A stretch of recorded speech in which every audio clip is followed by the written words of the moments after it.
What's up, guys? Your girl Luca here, and happy Halloween. You know what I'm saying? I'm repping Spookyville.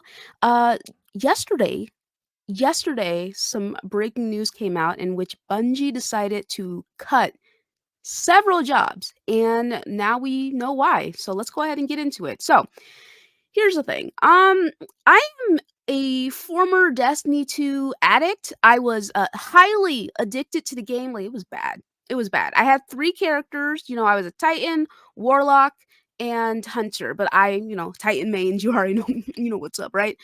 I would play it constantly, consistently. It was my main game for several years, right? The last expansion I played was the Witch Queen, and thankfully I left on a high note, and I've not been back since because I've heard several things from my friends who do still play Destiny about how Lightfall was kind of spooky, how these seasonal activities and seasonal season passes, they're just the content's just not hidden. It's just not hidden. So I was happy that I left on a high note again.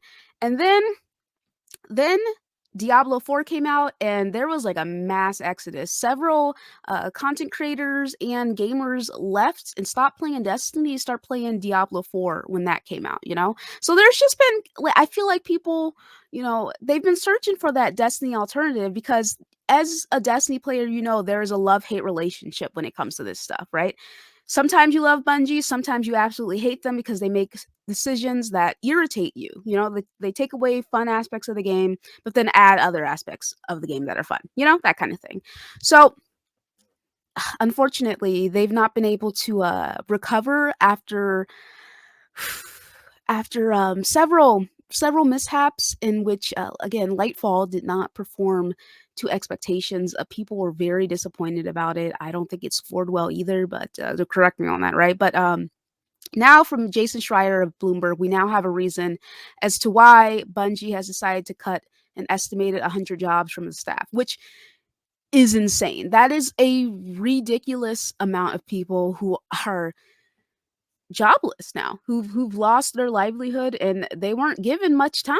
They were like, "Hey, by the way, you're out of here and your account's locked." What?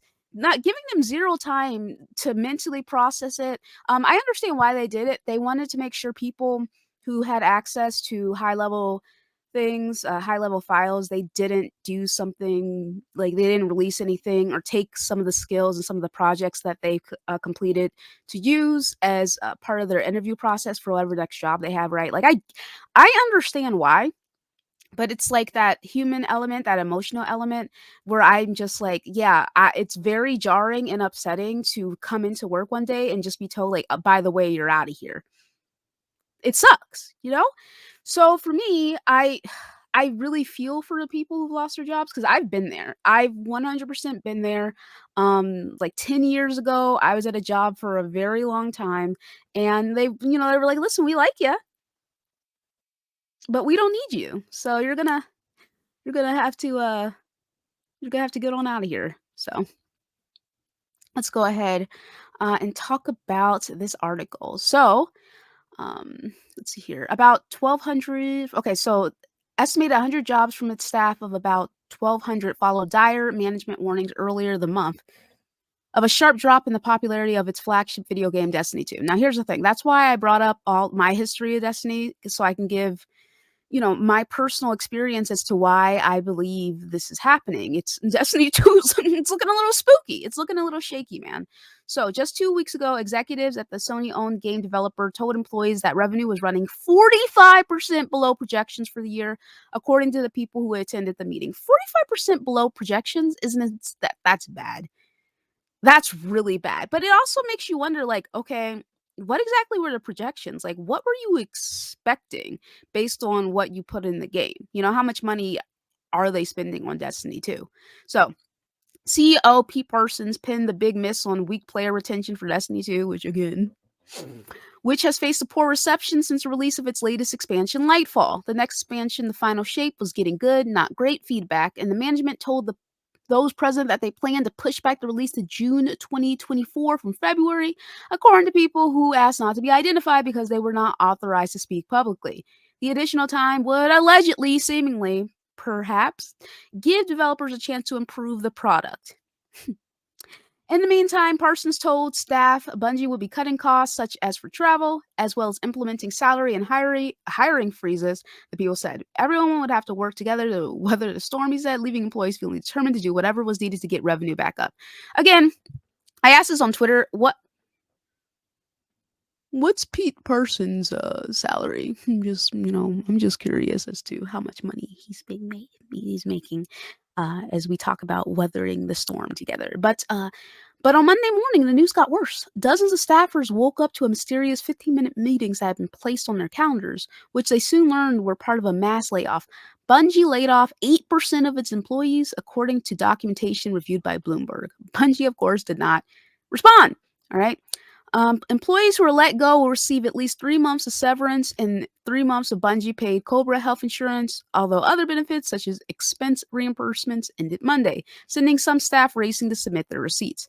Laid off staffers will also receive prorated bonuses, although those who were on a vesting schedule following Sony Group's core acquisition of Bungie in January 2022 will lose any shares that weren't vested as of next month. Hmm. Okay, so the layoffs are part of a larger money saving initiative at Sony's PlayStation unit, which has also cut employees at studios such as Naughty Dog, Media Molecule, and its San Mateo office. Okay. PlayStation president Jim Ryan announced last month that he plans to resign. So many of the layoffs of Bungie affected the company's support departments, such as the community manager and publishing. Remaining Bungie staff were informed that some of those areas will be outsourced moving forward. Yes, much cheaper to pay contractors. You don't have to pay for certain things like health benefits. Yeah. Okay, so okay. What else was going? Many Bungie employees that were fired found out in the morning that they're locked out of their services, logins, email access revoked. Others who instead found out in meetings were told not to tell team members themselves, as teams would be told by other means. Many employees were not able to say goodbye or exchange contacts. Many team managers were not told at all about who on their team was being laid off and only found out as it happened. Once again, it's one of those things where it really is like incompetence on leadership's part, just complete and total incompetence on leadership's part. And the worst part is like they really do not care, like why would they? At the end of the day, they're not personally being affected by what's happening. And here's what I have to say, right? It gets worse. All right, it gets worse. And it all comes down to a matter of perception and and language, right? Perception and language. So, in the internal town hall meeting addressing a Monday round of layoffs that impacted the departments, Bungie CEO Pete Parsons allegedly told remaining employees that the company kept the right people on for the job, which I'm sure they do feel like they kept the right people. By the way, they let go of the dude who's been making Bungie's Destiny 2's amazing music. They let him go too, even though he had been at the company for 20 years. Like, they kept the right people though, which leads me to believe that if they did let him go, then of course, I talked to one of my friends about this, Slomo, and he stated that the final shape might really be the last Destiny expansion. It might be the final shape, which makes perfect sense. It is what it is. So they probably didn't need him anymore. Well, obviously they didn't need him anymore to make music for Destiny 2 because they were done. I'm assuming that they're done with the music, right? Um, let's see here. So IGN confirmed reports that Bungie took responsibility for the layoffs rather than laying them at the feet of parent company Sony. Parsons told employees that the layoffs were largely due to the underperformance of Destiny 2 over the last year, as well as lower than expected pre-orders for the upcoming expansion of the final shape. I mean, again, what did they really expect? What did they really expect? Because again, players I know listen, anecdotal. I stopped playing. I know a couple people will stop playing. It just wasn't I just wasn't feeling it anymore. I just didn't feel that magic. I didn't feel like coming back to do tedious activities over and over and over again anymore. Like there were other games to play, other things to do. It is what it is, right? But other employees also told IGN that they felt especially frustrated with the layoffs given the company had completed work on a brand new headquarters. Ooh, more than double the size of its previous office and likely a pricey upgrade in Bellevue, Washington. Parsons was criticized in some quarters for calling the layoffs a sad day at Bungie in a tweet which similarly angered several employees we spoke to, which again, like this is so tone deaf, you know? It's just so but that once again, when you're at the top, you can't really fathom what people who are under you are actually going through. You know what I'm saying? Like the person who's under the person, who's under the person, who's under the person, who's under the person who's directly under you. You know? It's difficult for them to genuinely comprehend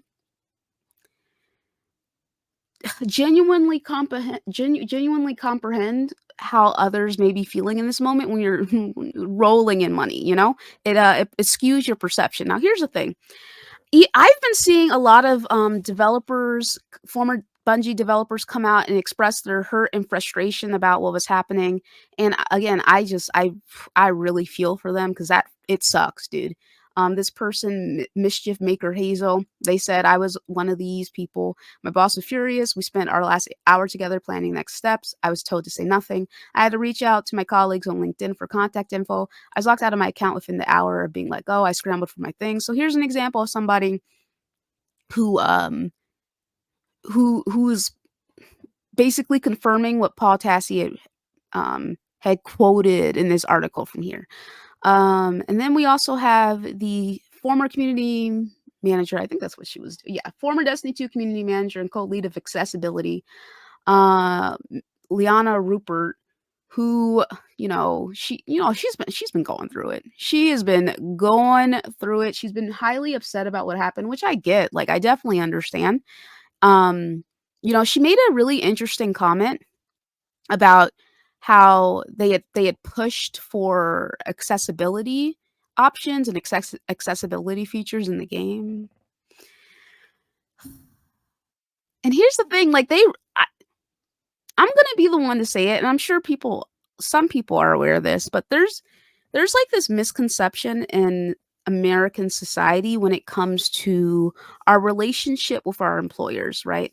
At the end of the day, we do not matter to them. No matter how much we're family and we care and we're here for you and togetherness and inclusivity and all that nonsense. However, they can say whatever they want from their little HR mouthpiece, man. They say whatever they want, but that's not the truth, okay? It's not true whatsoever. They do not care about you. You are a cog in the machine. You do not matter. At the end of the day, you shouldn't feel any loyalty towards any sort of company, you know? I view working at any corporation as transactional. They provide me with benefits and money, and I provide them with my service and my work. That's as far as it goes for me. It is a contract. I don't have any specific feelings towards my workplace because they could fire me in a second. You know what I'm saying? It's I could be out of there like swimwear expeditiously. So, I honestly speaking, I really feel for these developers. I hope they can land on their feet. Losing 100 people, that has to be awful for morale. I'm gonna be honest. The other the Bungie employees that are still there, I can't really even fully say start looking for a new job because there are cuts in the industry everywhere. It's looking bad, dude. They are laying off people left and right, and not just in the gaming industry, in the tech industry in general. Like, there's been massive layoffs. So, those are my thoughts on what happened. Um, my question is Destiny 2 dead? Honestly speaking, I think it depends on what your definition of dead is. Uh, I think for them, since they're not meeting their projections, maybe things aren't looking that good. But that's it for me, guys. Let me know what you think about everything that happened in the comment section below. I'll hit you later. Peace, peace, peace, peace, peace.